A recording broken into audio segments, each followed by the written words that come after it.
fighting's exciting. Discover discussion. Swap guns for tongue. And charm for concussion.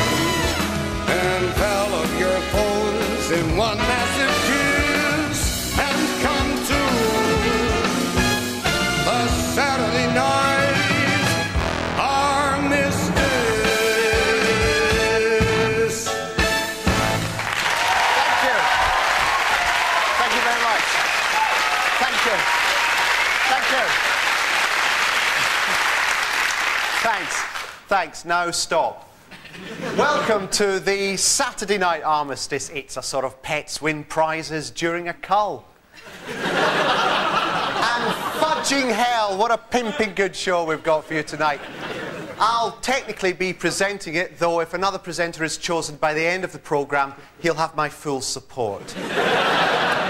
To celebrate the end of the Rugby World Cup, we're broadcasting live to Ellis Stadium in South Africa, where 60,000 people have stayed on to watch the show. Hello there. Hello, the new South Africa. Marvellous. I'll be singing songs to some of them later.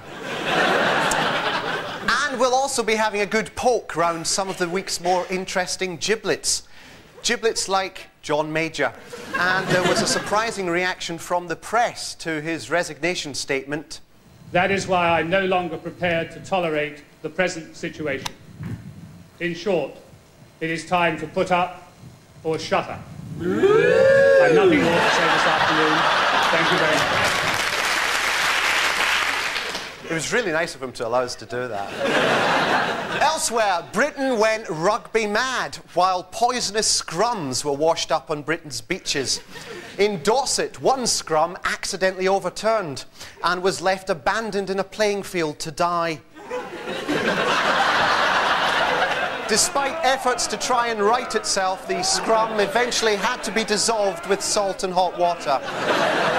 Meanwhile, Gerry Adams met Nelson Mandela. Now, this is part of the rehabilitation of the hairy Irishman, which started last year when he was chosen to be the new Doctor Who. And to switch on the Oxford Street Christmas lights. Ironically, just outside Harrods.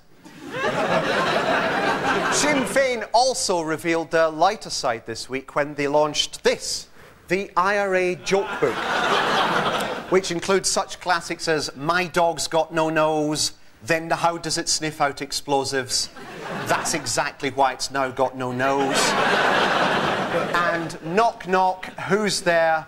The IRA, We've Come For Your Father. And finally, BBC Two bid farewell to The Late Show, its nightly arts dump. This morning, the familiar wolf which opened each show was put to sleep with 2 clubs. Though one programme, The Late Review, is to carry on in a more commercial form as Mark Lawson's Mighty Morphin Late Review Power Critiques. And our first team of 1995 is our first team. Tom Paulin, Alison Pearson, and the Daily Telegraph's Tony Parsons.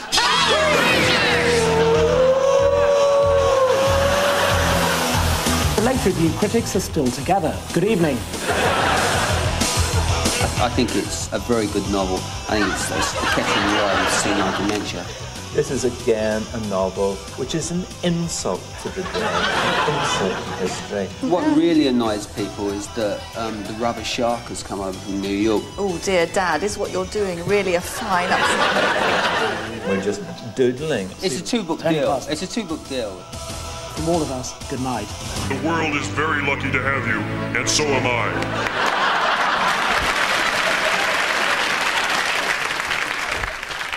Look at that, the IRA Joke Book. 1,000 explosive corkers. Marvellous.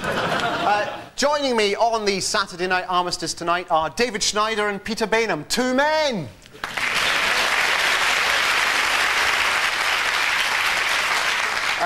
Actually, one thing I've always wanted to know is what is it like being men? Yes, it's nice. So it's a challenge. Right, yes. I mean, it's quite physical. OK, so what does it involve? Well, there's a lot of shouting.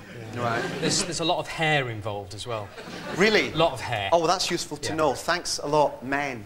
And also on the show, tonight, 999's Michael Burke is with us, telling us all what to do.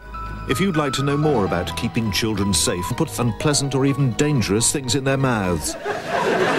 Michael Burke there, the crash victim's friend. Now, the first question for the men now. David, Peter, are you going to put up or shut up? I'm going to put up. You're going to put up, right? Well, I'll shut up then. Right. OK, well, I'll just speak to Peter then. Fine. Okay. No, I'll put up as well then. Okay. We were fortunate to get into the garden while John Major was doing that speech, and afterwards, when all the press were congregating around him, we rummaged through his bins. And, in that garden, wasn't it? Sorry? Very good in that garden. After he walks off to say that statement, he went off into the corner of the garden and just started playing swing ball. Yeah. It's just like a huge swing ball. That's how he kills time. Anyway, we've got this bin here. What it is full of first drafts of his attempt to come up with a good phrase to end his statement with. There's one here that's quite close. It's put up or sod off. And then he's crossed that out at the end. He's put up or sod up. Never quite made it. Well, here's another sad attempt. Shut up or shoot up. Not good, is it? Trendy one, though. This is get up, get on up. Get up, get on up. Stay on the scene like a sex machine.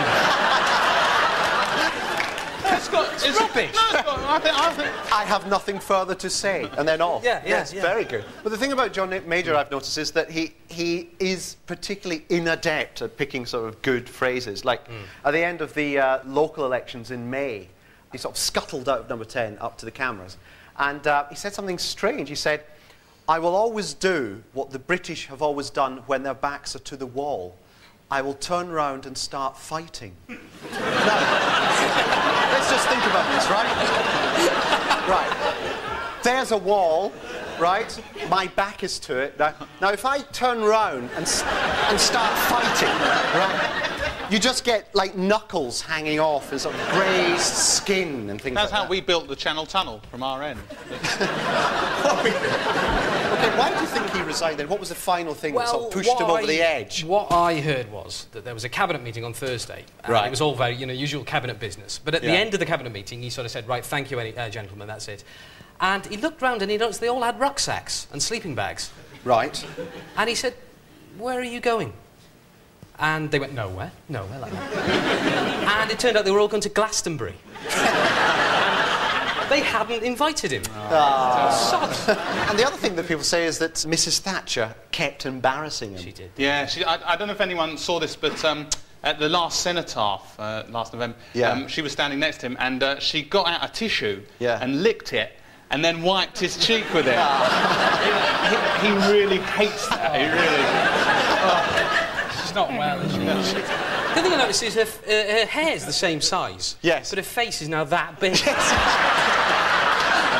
Tiny little face. It just hovers there like a halo gone horribly wrong. Horribly wrong, though. Very wrong. OK, so we'll come back to the whole John Major thing later, because I find it really attractive. But there's something I'm dying to show you from this week's rugby. Is this to do with Joe Nolomu? Because close, yeah. I saw interesting. I videoed the New Zealand game, and if you slow down Joe Nolomu, slow down on the video, you can see that. I mean, he's a great athlete, but he is actually driving a small car. Well, I think Britain has gone hacker mad. Let's look at what our camera spotted earlier today.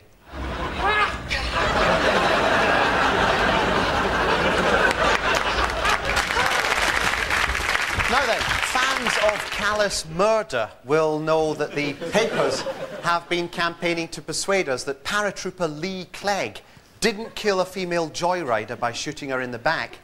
Or if he did, it was purely in self-defence, because she was threatening him with her car's exhaust fumes. Now, the papers argue it was unfair for Clegg to be tried under Northern Irish law, which has no jury system, and instead that he's entitled to the much fairer British system of having his sentence decided by readers of the Daily Mail. And a vital piece of evidence often used by the Mail to prove Clegg's innocence is a photo of him smiling, wearing a hat.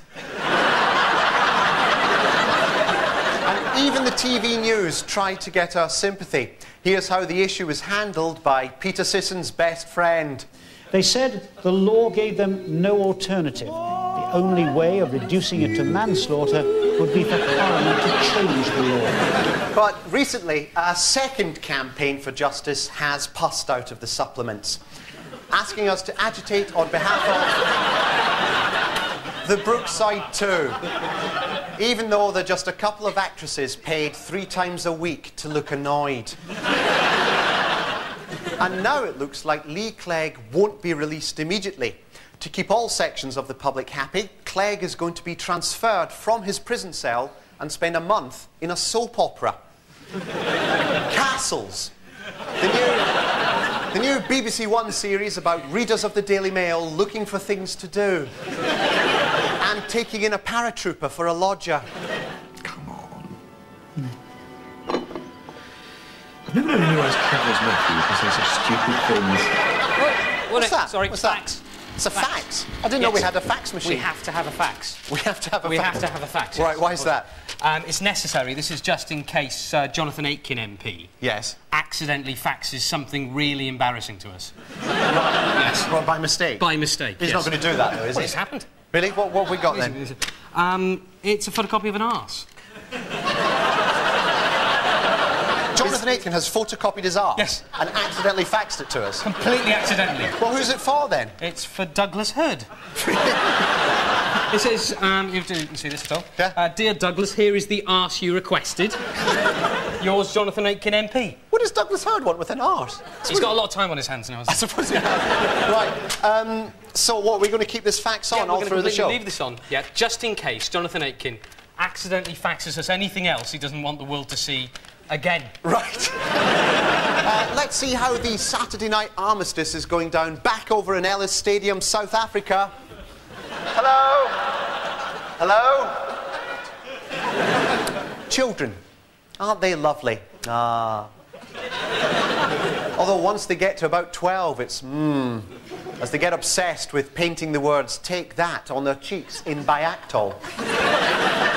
Earlier today, the Saturday night Armistice went out with one of this week's loudest teen fan clubs and watched them rally round their idol.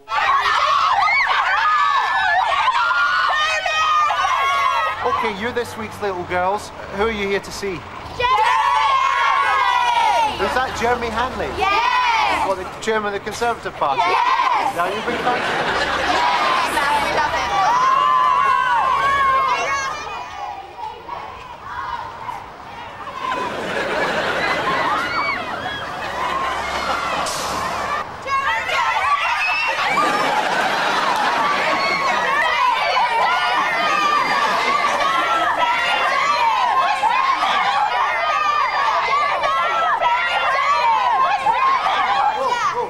One at a time. What is it about Jeremy Hanley? He's Iceland!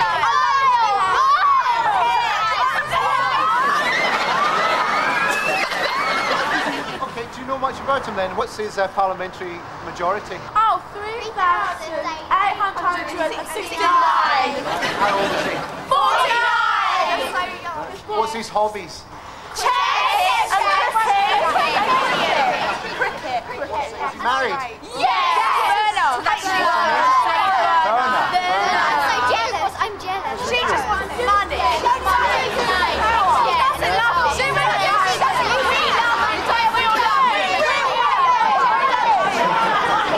Would you make a better one? I wouldn't take advantage of his money. I'd be really nice to him. Yeah. I love him. What do you think of the way he's restructured the finances of the Conservative Party? Brilliant. Do you trust him as an economist? Yes. I trust him with my life. Do you? You would like to be chaired by Jeremy Hanley? Yes, I would. Would you?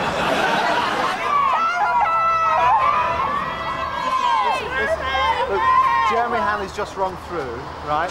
And he says he will see you. All right, are you ready? Are you ready?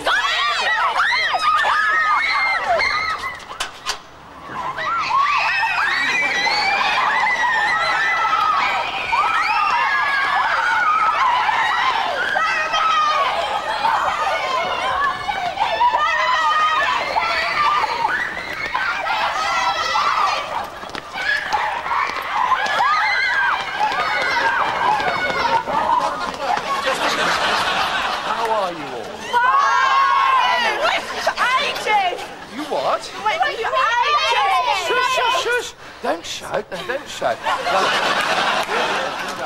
today, and we're doing lots of meetings, one after the other. All right, so I popped out just quickly to say hello. I've just come out from a meeting with the Prime Minister. I've got to go back into the same meeting. So I hope you're having a lovely time. Just calm down, calm down. Now, where are you from? Where are you from?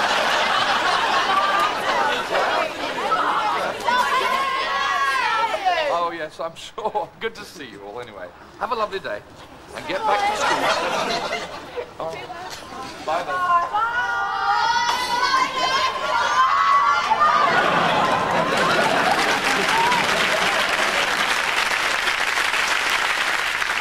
I'm not sure what the exact constitutional position is at the moment, but I think technically that man is now running the country. I'm not sure. Over now to Michael Burke with more things to do. If you think someone lying face down in the water may have a spinal injury, don't move the casualty until they're 11 or 12. Actually, there's one fellow I haven't introduced to you yet, and that's this little chap here. It's Mr. Tony Blair. Hello, Mr. Tony Blair, how are you? Oh, Mr. Tony Blair's got a little resignation phrase for us. Shall we get it? Here it is, here. I like yellow. It's lovely. Marvellous. Play with your hair for a bit. Over now to David with tonight's video races. We asked people from all over the country to send in videos of them running the 100 yards dash. And they did. And we chose the 3 best entrants to compete here live in the studio. Well, live on recorded format here in the studio. So without further ado, let's see who's in lane number 1, or telly number 1. It's a telly. Here we are. My name is Susie, and this is my 100-yard video dash. Good luck, Susie. She can't reply, of course. What about lane 2? My name is Bert, and this is my 100-yard video dash. And lane 3? My name's Rafe Waterstone, and this is my video dash. All right, Rafe Water, almost got a full CV from Rafe there. OK.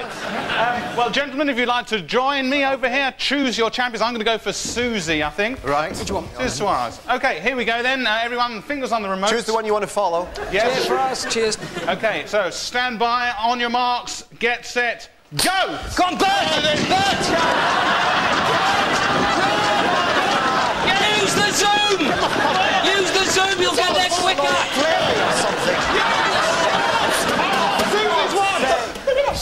She's recorded a lap of honour. Yes. Cocky cow. Susie won, and she will win. She will win a unspecified amount of money and this wonderful Saturday night Armistice hors d'oeuvre tree. And I'll tell you what, seeing as this is our first show, we'll throw in all the hors d'oeuvres for free, all right? Now, if you at home want to take part in video races, just send a video of you doing any sporting events. Could be video shot put, video swimming. Obviously, no video marathons. We just don't think that'll work, really. And next week, we're particularly interested in video hurdles. And don't forget to include a lap of honour in case you win.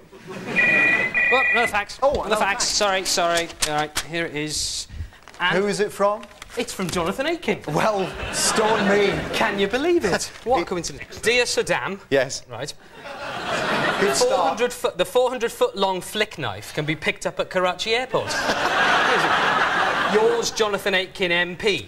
Amazing. And at the bottom, he's got P.S. No word back from Douglas on the arse. Douglas is taking his time over it then, isn't he? Yes. Yeah. Well, hang on in there, Jonathan. Later on, I'll be interviewing a man who can burp smells. Some of them over 20 years old. But, sorry, what's that, Mr. Tony Blair? You feel a bit sick, but you managed to swallow it. Mr. Tony Blair, you are a biscuit. Anyway, this week, the French announced plans to resume nuclear tests in the South Pacific. But public opposition has now been placated because the tests are to take the form of a spectacular Jean-Michel Jarre concert.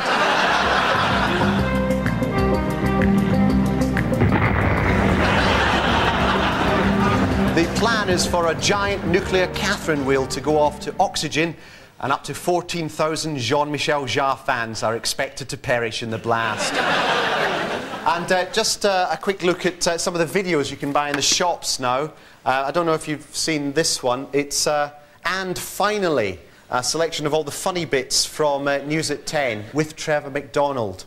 You can get that. And ITN also have plans to follow up with this one, which is some viewers may find the following scenes distressing, with Julia Somerville in the same Postman Pat writing. So look out for those. Not to be outdone, the BBC is fighting back by putting its own newsreaders in quiz shows. Martin Lewis now presents Today's the Day, the nostalgia quiz on BBC Two, though recently he's been applying some of the skills he's picked up from that programme to the 6 o'clock news.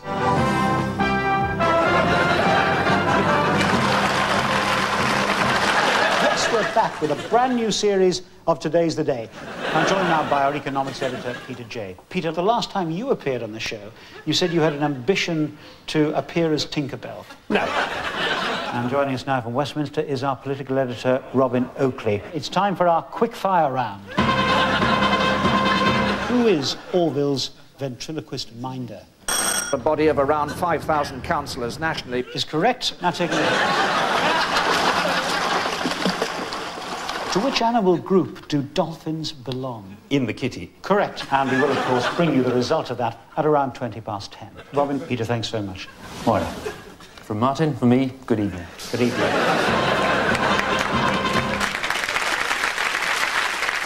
Actually, just seeing Peter J. ponce around there has just brought back to me just how brilliant it is working in the BBC when a big news story breaks. Yeah, it was fantastic when the John Major story broke, because we were in Television Centre rehearsing, and suddenly, the whole of Television Centre started revolving, and this huge news tower started coming up, and the controller of news was in this big chair at the top of it.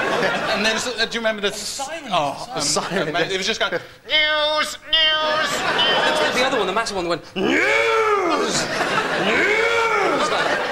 Robin Oakley to Sector 4. Robin Oakley to Sector 4. It's like, will all non-news programmes please vacate the building? Launching Peter J in 4 seconds. 3, 2. And there was this brilliant sight, because there was sort of a wire from the news tower to that sort of bit of grass outside Parliament, right? Yes. And there was like Edward Sturton and John Tusa all sort of lining up and being, go, whoosh, right across West London. What about Michael Burke there? Michael Burke, do you see Michael Burke? Right, I've got to go over here to show you this, right? I was coming into Television Centre, the other on Thursday. I just saw Michael Burke stomping up Wood Lane like this. Gets to a barrier, like... Straight to a brick wall. We're all really desperate to bring John Cole back. And John Cole's body lies in a slab in the BBC. And there were these 2 news guys with these kind of electrical equipment just going... Mrs. Thatcher, the Prime Minister, I'm melting, I'm melting.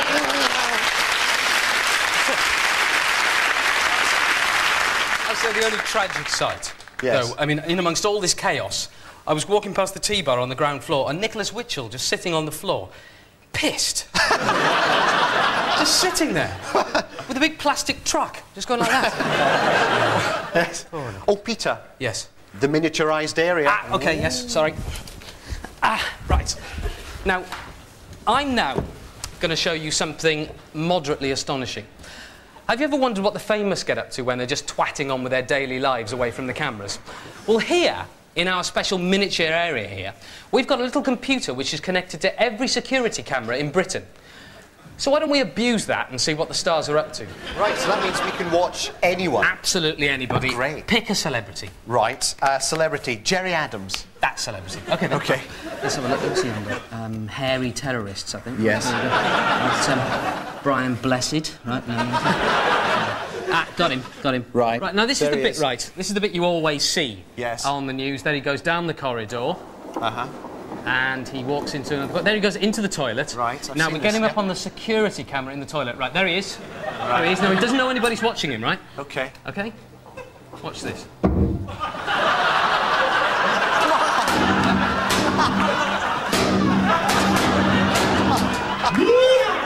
My God!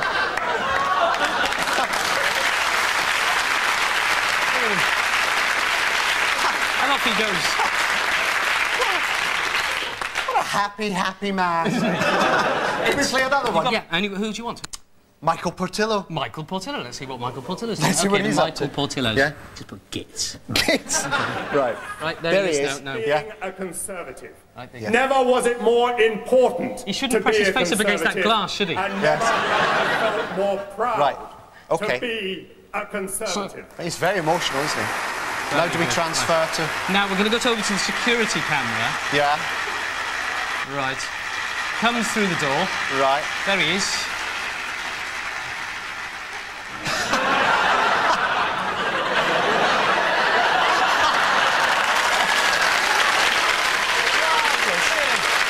If he did that on the news, I think he'd give away that he wants to be leader.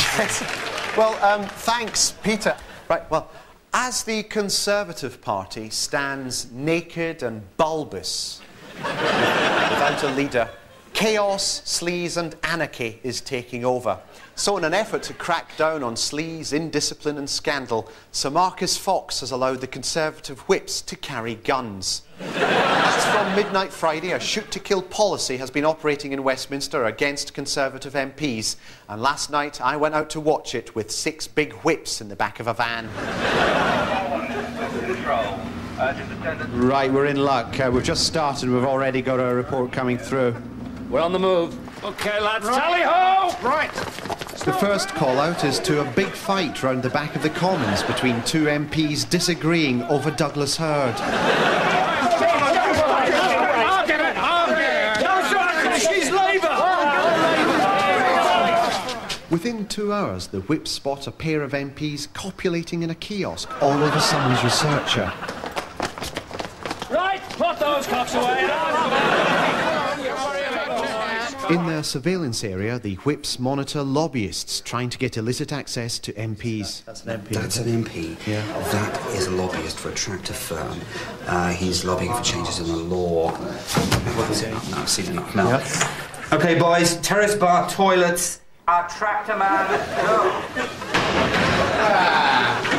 It's now 4 a.m. and the whips smell blood on the walls of Westminster. Right, the big whips have found an MP putting an amendment down in someone else's name. Now, that's against parliamentary procedure, so they may have to kill him with guns and dogs. Stay where you are. Walk to me with your hands in the air. Right, go for the legs.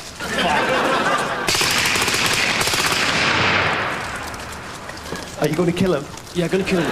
Guns or dogs? Guns. All right. The Prime Minister accepts your resignation with deep regret. He thanks you for your distinguished service in government and extends his sympathy and support to you at this difficult time in your life. Each night, the sewers of London clog up as more and more reckless MPs tunnel their way towards jobs in the city. The whips move in and gas them.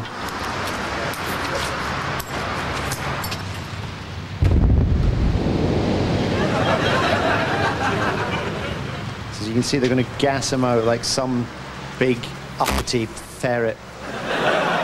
Bring him up. Right, how did you know someone was down there? Well, we had a tip-off. All right, who from? Peter Lee's sister. She works down the sewers.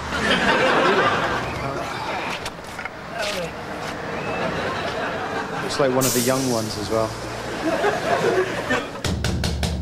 Right, it's dawn. These guys are coming to the end of the shift, and we've just had a tip-off from Malcolm Rifkin's uncle that there's a junior defence minister in there living with an entire secret second family. Now, if they're all in there, we could be in for a massive mauling. This could be quite crude. Researchers! Get the kids. Are you his researcher? Yes. Oh, yeah, what are you researching? Defence and spending cuts over the last 5 years. Right, how much does it cost to maintain Trident for a quarter? £45. Right, wait a minute. They've got the kids. Out. One's breathing through, the other I think Sir Marcus is about to be shot. No. That's a good one. I don't know. Right, I'll see it.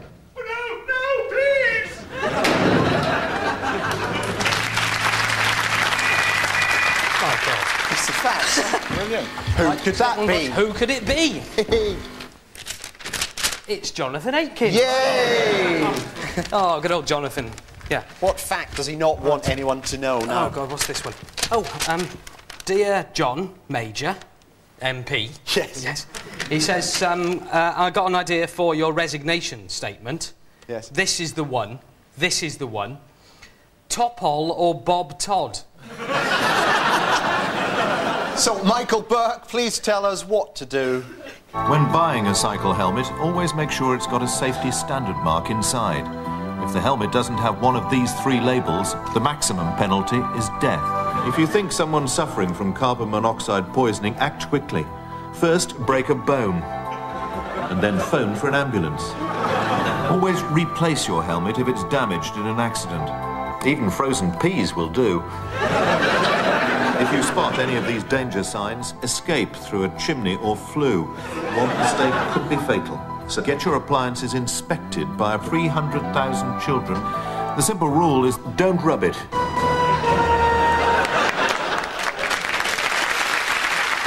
War is a cruel cow with an udder the shape of a tank. War is a stupid little boy running around with his chin all covered in guts jam. It's no wonder then that our response to war is to run away shouting, "I'm not going in there, it is a war." Hello, David Owen. But now with Bosnia, the West is promising a new rapid reaction force to take more effective action. The force will have to be flexible and have the trust of all sides. That's why it'll consist of 12,000 UN Irish dancers.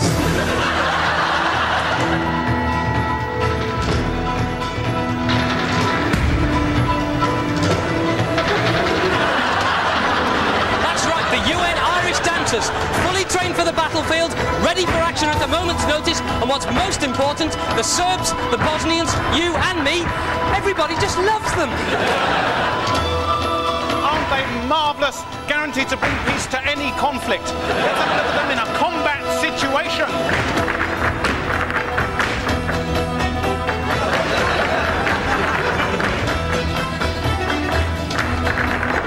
Just look at that now. Look, this man is now immobilised. He's now too happy to do war. He can be sent off to the UN supply store where he can be persuaded to exchange his gun for a river dance video. But the work of these brave jiggers doesn't end here. The power of Irish dancing can now be harnessed to sweep minds in a circular motion.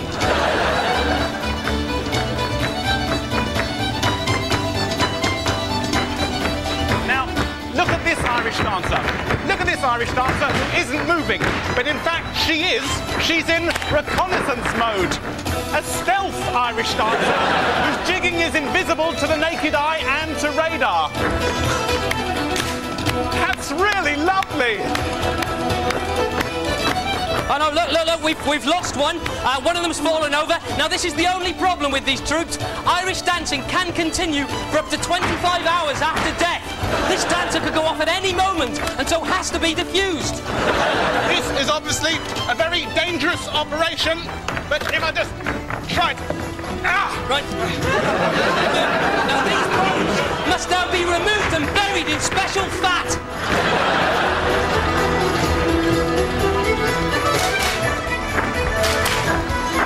That is the loveliest thing I've ever seen. The sound of Irish dancing now is flushing out snipers from all around the studio. Look, 3 of them have been behind my sofa all throughout the show. And one has come out from the audience. Thank you, sir, for handing in your weapons. We'll leave you now with the sound of Irish dancing. Thanks very much to my 2 male friends, David Schneider and Peter Bainham. Remember, if you're going to Glastonbury this week, there's a free tab of acid in the Radio Times. Just lick Polly Toynbee's face. Good night. Good night.